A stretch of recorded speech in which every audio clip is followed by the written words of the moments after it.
जय यीशु की। मैं हूँ प्रियंका डामोर और आप देख रहे हैं रेडियो वार्ता शीर्षक की हिंदी सर्विस। कलीसियाई समाचार में आप सभी का स्वागत है। कलीसियाई समाचारों में प्रमुख है,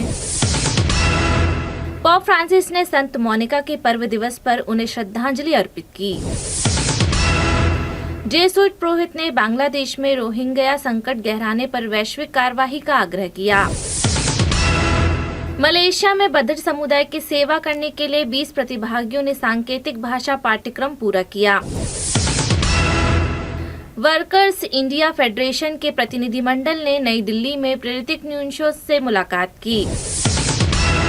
पुलिस ने कैथोलिक पुरोहित की गिरफ्तारी के लिए इनाम की घोषणा की।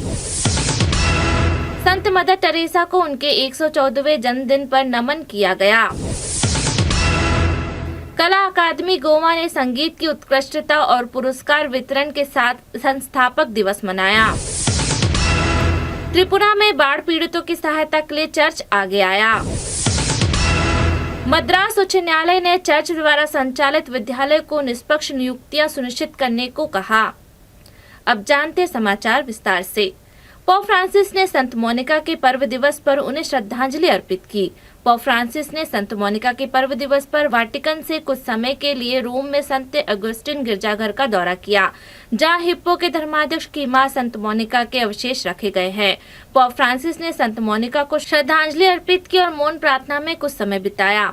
उन्हें सदियों से एक संत के रूप में सम्मानित किया जाता रहा है और पूजन पद्धति में उनका स्मरण किया जाता है। जेसुइट पुरोहित ने बांग्लादेश में रोहिंग्या संकट गहराने पर वैश्विक कार्यवाही का आग्रह किया।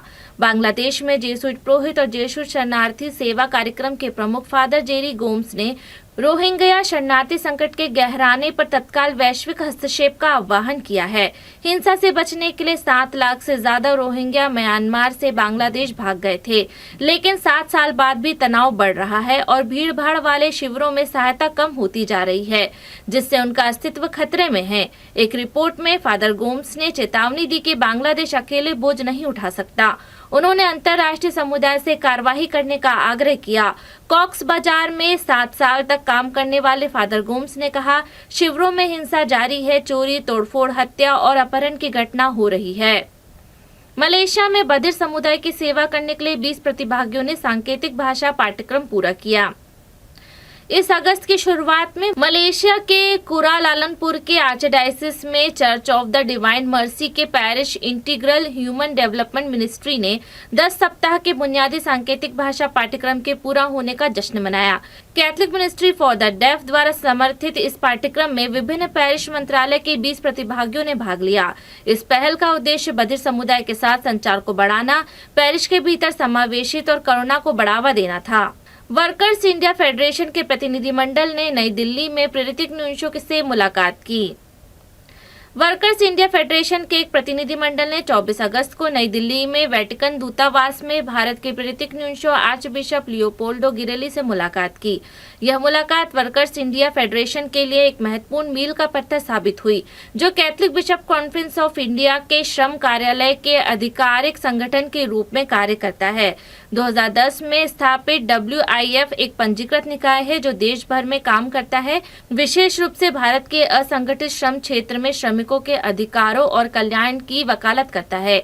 यह संगठन श्रम मुद्दों को संबोधित करने और काम करने की गरिमा को बढ़ावा देने के लिए चर्च और जमीनी समुदाय के साथ मिलकर काम करता है।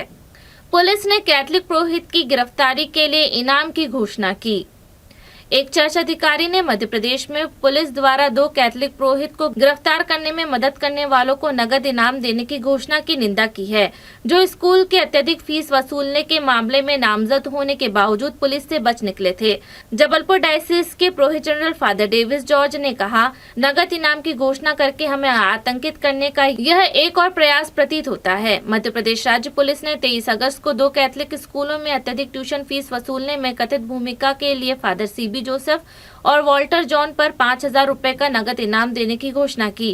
फादर जॉर्ज ने 26 अगस्त को कहा, जब राज्य की शीर्ष अदालत में उनकी अग्रिम जमानत याचिका लंबित है तो इस तरह के आदेश जारी करना हास्यास्पद है।